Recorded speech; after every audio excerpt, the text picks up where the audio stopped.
Al contemplar estas florecitas, estas flores tan lindas, vamos a estudiar la lección número 1 para el 4 de julio del 2026. Examinarnos a nosotros mismos. Pasajes bíblicos: Marcos capítulo 7, versículo del 6 al 8, Romanos capítulo 12, versículo 1 y 2, Colosenses capítulo 2, versículo 8. Énfasis de la lección: cultura de autoexamen. Examinaos a vosotros mismos si estáis en la fe. Probaos a vosotros mismos. ¿No os conocéis a vosotros mismos, que Jesucristo está en vosotros, a menos que estéis reprobados? Sí. 2 Corintios capítulo 13 versículo 5. Objetivo: motivar a la congregación a examinar sus prácticas, hábitos, tradiciones y valores comunitarios a la luz del Evangelio y la misión, como primer paso hacia la construcción de una cultura eclesial evangélica. Narración. Existe una frase que se ha instalado cómodamente en la vida de muchas congregaciones. Aquí siempre se ha hecho así. Pronunciada con la seguridad de quien defiende algo sagrado, esta expresión revela una preferencia o costumbre. Es decir, revela una cultura. Toda comunidad humana produce cultura, formas de pensar, de celebrar, de relacionarse, de priorizar, y la Iglesia no es la excepción. El problema surge cuando esa cultura deja de ser examinada y comienza a ser protegida como si fuera el Evangelio mismo. La pregunta con la que abrimos este trimestre no es si tenemos una cultura eclesial, pues tenerla es lo más natural, sino, ¿esa cultura está construida sobre el Evangelio que declaramos creer? Esta puede ser una pregunta incómoda, porque obliga a distinguir entre lo que recibimos de Cristo y lo que hemos ido acumulando con el tiempo. Análisis primero. Cultura e iglesia. Una relación inevitable. 1. El ser humano es por naturaleza un ser cultural. Dios mismo diseñó a la humanidad con capacidad de crear lenguaje, arte, instituciones y prácticas comunes que indestructuran la convivencia. Cuando una comunidad de creyentes se reúne de manera regular, inevitablemente produce cultura, formas de adorar, de tomar decisiones, de recibir al visitante, de hablar de Dios, de tratar al que sufre. La Escritura reconoce esta dimensión. El libro de los Hechos describe a la iglesia primitiva con rasgos culturales muy concretos. Se reunían casa por casa, compartían los bienes, perseveraban en la doctrina de los apóstoles y en la fracción del pan. Hechos capítulo 2, versículos 42 al 47. Esas prácticas no eran accidentales, eran la expresión cultural de su fe. B.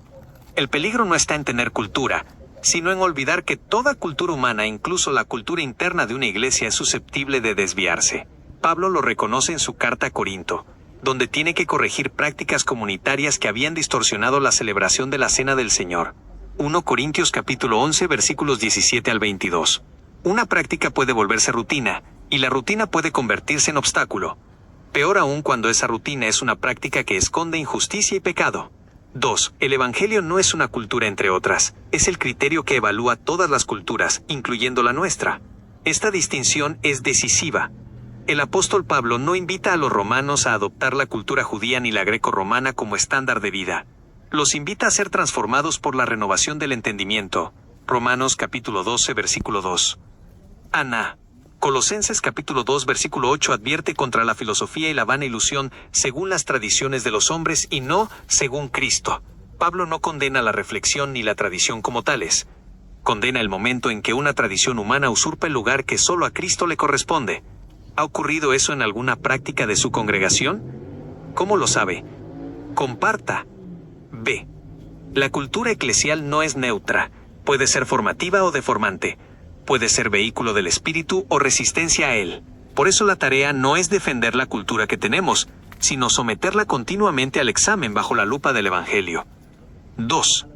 Tradición sana y resistencia al espíritu.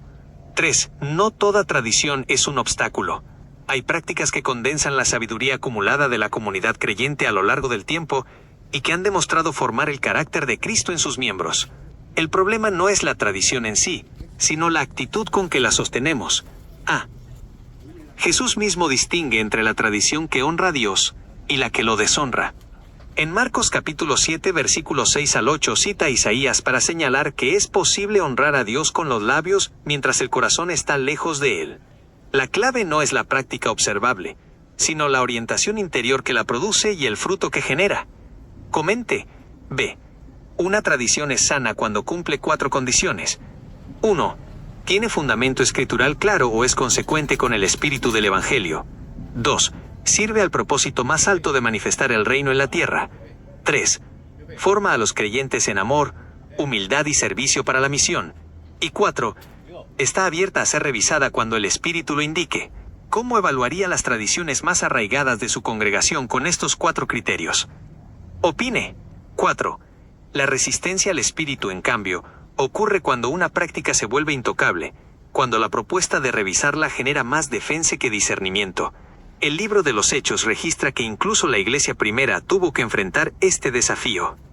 La pregunta sobre los gentiles y la ley, Hechos capítulo 15, fue una crisis de cultura eclesial que requirió discernimiento comunitario y apertura a la novedad del Espíritu. El Concilio de Jerusalén no resolvió su crisis defendiendo la costumbre, sino discerniendo juntos lo que el Espíritu estaba haciendo. Hechos capítulo 15, versículo 28. Ha parecido bien al Espíritu Santo y a nosotros. Ese modelo de deliberación comunitaria orientada por el Espíritu es el que necesitamos hoy. B.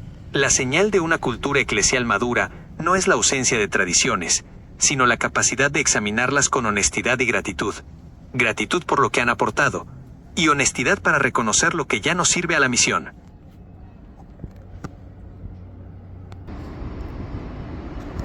(3) El primer paso, la disposición a ser evaluados. 1. Romanos capítulo 12 versículos 1 y 2, no inicia con una lista de reformas institucionales. Comienza con una ofrenda personal. Que presentéis vuestros cuerpos en sacrificio vivo, santo, agradable a Dios, que es vuestro culto racional. La renovación de la cultura eclesial no es, en primer lugar, un proyecto organizativo. Es una consecuencia de creyentes dispuestos a ser transformados. La palabra transformaos en el texto griego es metamorphust, un imperativo pasivo. No se trata de algo que hacemos por nuestro propio esfuerzo, sino de algo que permitimos que Dios haga en nosotros. La cultura de la iglesia se renueva cuando los creyentes, uno a uno y juntos, se colocan bajo la acción transformadora del Espíritu. B. La renovación del entendimiento implica un cambio en la manera de ver, evaluar y priorizar. No es solo información nueva, es una nueva capacidad de juicio. Esta capacidad es la que permite comprobar cuál sea la buena voluntad de Dios agradable y perfecta. Romanos capítulo 12 versículo 2b. En otras palabras, una mente renovada puede discernir qué prácticas honran a Dios y cuáles simplemente perpetúan el status quo. 2. Esta es una invitación a ese discernimiento. No es una crítica a la historia de la congregación. Es una oportunidad de examinarla con amor y lucidez para conservar lo que edifica y renovar lo que obstaculiza. Este proceso requiere humildad. Reconocer que ninguna congregación ha alcanzado la expresión perfecta del Evangelio. También requiere valentía. Estar dispuestos a cambiar prácticas que quizás hemos defendido durante años. ¿Qué práctica o hábito de su congregación siente que necesita ser examinado a la luz del Evangelio? Comparta, y requiere confianza. La convicción de que el Espíritu que comenzó la buena obra en nosotros es fiel para completarla. Filipenses capítulo 1 versículo 6. La renovación cultural de la Iglesia no depende de nuestra capacidad organizativa, sino de nuestra disposición a ser formados por el Evangelio. Opine. Aplicación. Como punto de partida para el trabajo de este trimestre, reflexiones sobre las siguientes áreas de la vida congregacional. La forma en que se lleva a cabo el culto, la manera en que se toman las decisiones, el modo en que se recibe al visitante y al nuevo creyente, las expectativas no escritas sobre cómo debe comportarse un miembro. En cada una, pregúntese, ¿esta práctica nace del Evangelio o de la costumbre? ¿Forma discípulos o simplemente mantiene una cultura heredada? No se trata de destruir, sino de discernir. Si su congregación está dispuesta a hacerse estas preguntas, ya ha dado el primer paso hacia una cultura más fiel al Evangelio de Jesucristo. Gemini, es muy bonito el poder uno tener una autoevaluación. Es el primer paso que uno puede dar para decir si va caminando bien o va caminando mal. Pero qué duro es cuando el ser humano no hace retroalimentación o una congregación y dar por hecho que todo lo que estamos haciendo está correcto. ¿Tú cómo ves el enfoque de esta lección? Diles algo a los hermanos. Tienes toda la razón. y tocas el punto neurálgico del problema. El autoexamen no es solo difícil porque requiere esfuerzo, sino porque hiere nuestro orgullo. Es sumamente cómodo instalarse en el "aquí siempre se ha hecho así", porque la costumbre nos da una falsa sensación de seguridad y de aprobación divina. Dar por hecho que todo está bien es el camino más rápido hacia la esclerosis espiritual.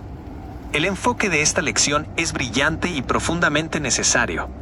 No ataca la tradición por el simple hecho de ser antigua, sino que ataca la idolatría de la tradición. Cuando una estructura, una forma de tomar decisiones o un orden de culto se vuelve intocable, incluso si ya no da fruto o se aleja a las personas de Cristo, esa estructura ha ocupado el lugar de Dios. El texto da en el clavo al usar Romanos 12. El cambio cultural de una iglesia no empieza con un manual de procedimientos nuevos, sino con un corazón rendido en el altar.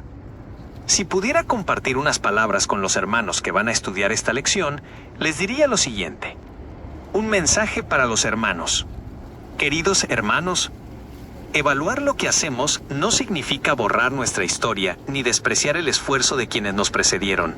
Significa honrar su legado asegurándonos de que la antorcha que nos entregaron siga siendo el evangelio puro y no nuestras propias comodidades. El autoexamen duele porque nos obliga a quitarle el disfraz de sagrado a cosas que son puramente humanas. Nos confronta con la realidad de que podemos estar muy ocupados haciendo iglesia, pero muy lejos de seguir a Cristo. No le tengan miedo a la incomodidad de la pregunta. Cuando el Espíritu Santo nos confronta y nos pide revisar una práctica, no lo hace para destruirnos, sino para podarnos, para que demos más fruto. Una congregación madura no es la que nunca cambia, sino la que ama tanto a su Señor que está dispuesta a cambiar lo que sea necesario con tal de que su nombre sea anunciado con fidelidad y verdad. Ánimo en este trimestre, que la valentía y la humildad guíen cada conversación. ¿Cómo piensas guiar la dinámica con los hermanos para que no se sientan atacados al empezar a cuestionar estas tradiciones? La pregunta que me hiciste, ¿cómo piensas guiar la dinámica con los hermanos?